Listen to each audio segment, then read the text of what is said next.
नमस्कार. मी advocate Prafulla Kulkarni, handwriting fingerprint expert आहे आणि बोटांवरचे ठसे या सदरामध्ये आपण मागच्या वेळेस चक्रठसा पाहिला. चक्रठशांचे वैशिष्ट्य पाहिले. फक्त अंगठ्यावर असताना चक्रठशांचं वैशिष्ट्य काय ते आपण पाहिलं. आता सर्वसामान्य प्रत्येकाच्या हातावर सापडणारा शंखठसा पहा, तुम्हाला फोटोत पाहता येईल. हा जो शंखठसा आहे, ह्या शंखाचा आकाराचा असतो आणि एका बाजूला त्याचा ओघ किंवा त्याचं शेपूट एका बाजूला शंखासारखं हे गेलेलं असतं. तर हा शंखठसा जो आहे हा कॉमन आहे, सामान्य आहे. म्हणजे जगातल्या लोकसंख्येमध्ये 65% बोटांवर सापडणारा हा शंखठसा आहे. म्हणजे 10 पैकी किमान एक 4-5 बोटांवर हा शंखठसा आपल्याला ॲव्हरेजली सापडला जातो. काही लोकांच्या याच्यावर तर 10 पैकी 9 बोटांवर हा शंखठसा असतो. तर शंखठसा जो आहे तर तो हस्तसामुद्रिक शास्त्राच्या दृष्टीने या शंखठसाला की एक थोडंसं अशुभत्व पूर्वीच्या काळी मानलं गेलं आहे, पण प्रत्यक्षात तसं नाही आहे. शंखठसा जास्तीने हातावर जर असेल किंवा जास्त संख्येने दोन्ही बोटांवर जर असेल, दोन्ही हातांच्या, ते 7 असेल, 8 असेल, 9 असेल, तर ती व्यक्ती सोशल असते, समाजामध्ये मिसळणारी असते, आज्ञापालन करणारी असते.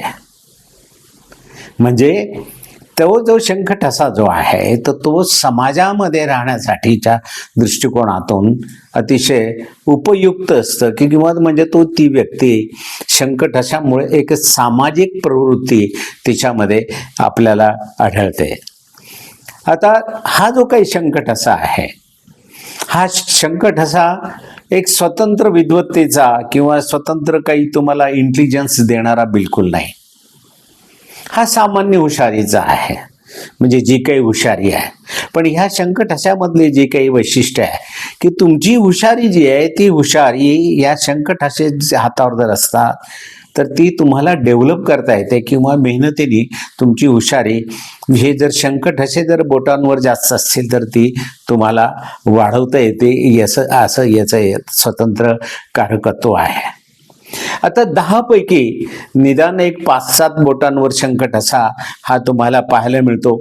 आता याच्यापैकी कुठल्या बोटावर तो शंखठसा असता काय घडतं हे तर तुम्हाला सांगणारच आहे, किंवा त्याचं फळ काय मिळतं, त्याचं कारकत्व काय, याचं आपण हळूहळू एक एपिसोडमध्ये तुम्हाला उलगडून दाखवणारच आहे. पण एक लक्षात घ्या, शंखठसा जो आहे, इकडे लक्षात घ्या, इकडे बघा परत, म्हणजे तुमच्या लक्षात येईल. शंखठशाचं शेपूट करंगळीकडे जाणारच हवं.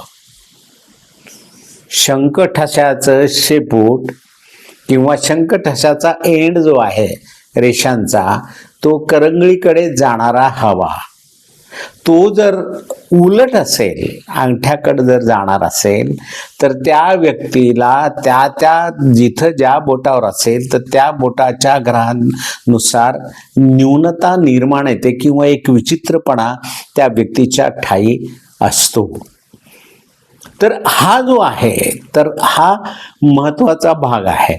मग आता डाव्या हातावर जर असेल तर त्याचा ओघ इकडून करंगळीकडे असायला हवा. उजव्या हातावर असेल तर ह्या अंगठ्याकडून हा इकडे करंगळीकडे हवा. आणि मात्र शंखाचा ठसा जो आहे तो त्याचं शेपूट अंगठ्याकडे नसावं, म्हणजे उलट बाजूनी किंवा इकडून इकडं आलेलं असं उलट बाजूनी बिलकुल नसावं. आणि आज उलट बाजूनी येणाऱ्या शंखाचं ठशाचंच व्यक्तिमत्व आणि कारकत्व आपण पाहणार आहोत. आणि ते हे जे काही कारकत्व आहे ते अतिशय शुभदायी म्हणता येईल नंतर एक एक वेगळ्या प्रवृत्तीचं सुद्धा म्हणता येईल. पण ती जी काही प्रवृत्ती आहे ती उलट अंगठ्याकडे गेल्यामुळे किंवा ती जी काही शेपूट जे आहे ते उलट झाल्यामुळे ती एक वेगळ्या प्रकारची प्रवृत्ती त्या व्यक्तीच्या अंगी येते. आता जर आपल्याला पहिल्या बोटांवर, डावा असो अथवा उजवा असो, पहिल्या बोटांवर जर शंखाचा ठसा असेल आणि त्याचं शेपूट जर अंगठ्याकडे असेल, पहिल्या पेरावर शंख असेल, शंखाचा ठसा असेल आणि त्याचं जर शेपूट अंगठ्याकडे जर जात असेल, करंगळीकडे न जाता त्याचं शेपूट अंगठ्याकडे जर वळत असेल, तर त्या व्यक्तीमध्ये एक वेगळी विद्वत्ता किंवा तिच्या ठाई एक वेगळा हठवादीपणा हा तिच्या ठाई असतो. आता पहिल्या बोटावर असल्यामुळं काय आहे की पहिलं बोट हे गुरुचं बोट आहे.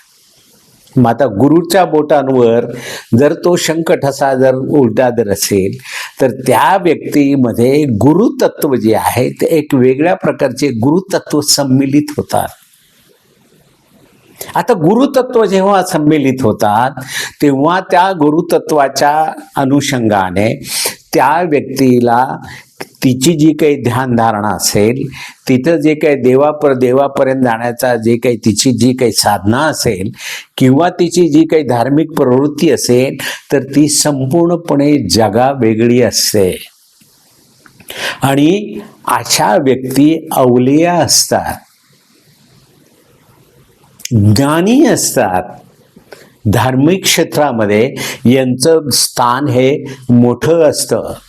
असे कैक लोक मी पाहिलेत की ज्यांचं आध्यात्मिक आणि धार्मिक क्षेत्रातलं त्यांचं ज्ञान मोठं आहे, तर त्यांच्या हातावर गुरुच्या बोटाला उलटा जो आहे अंगठ्याकडे जाणारा जो काही शंखाचं शेपूट आहे, ते अंगठ्याचं शेपूट ते त्याच्यावर असतं.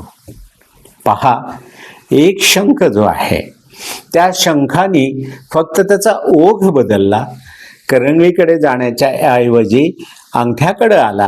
आणि हे बोट जे आहे हस्तसामुद्रिक शास्त्राप्रमाणे गुरुग्रहाचं आहे, गुरुतत्व याच्यात सम्मिलित आहे. आणि जेव्हा गुरुतत्वाच्या बोटावर हे शंख चिन्ह असता, त्याच्यामध्ये गुरुतत्व एक वेगळ्या प्रकारचा इन्स्टिंक्ट जो असेल म्हणून किंवा एक वेगळ्या प्रकारची त्याच्या अंगी असलेली ती काही विद्वत्ता ही त्याच्यामध्ये येते. मला असे माणसं माहिती आहेत की जे अघोरी आहेत, 10-10, 12-12, 15-15 तास जे आहे ते एका जागी आसनस्थ असतात. काही तर मला असे अघोरी माहिती आहेत की 2-2 दिवस ते तपश्चर्या करत असताना जागचे हललेले नाहीत. विशेषतः पहिल्या बोटावरचं, ज्याला आपण गुरुचं बोट म्हणू, ते खूप वैशिष्ट्यपूर्ण आहे, अवलिया आहे.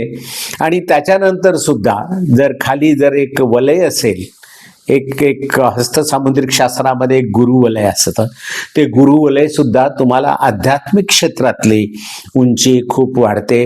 गुरुवलयाचं चित्र हे मी सोबत तुम्हाला देत आहे. आणि उलटा जो काही शंख अंगठ्याकडे जो गेलेला वळालेला आहे त्याचं सुद्धा तुम्ही चित्र पहा. याचं वैशिष्ट्य अतिशय वेगळं आहे.